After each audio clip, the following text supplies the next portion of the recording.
responded to a distress call about a jailbreak in the Abolongo Correctional Center, Oyo Town.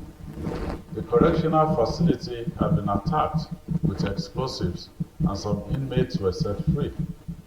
Our security men were ambushed. As a result, we lost two of our security agents, a corporal with the Nigerian Army attached to Operation Burst, and an operative of the Oyo State Amotekun Corps. Although some inmates have been recovered and taken back into custody, some are still at large. All security agencies have been placed on high alert to ensure that all that escaped are rearrested and returned to custody.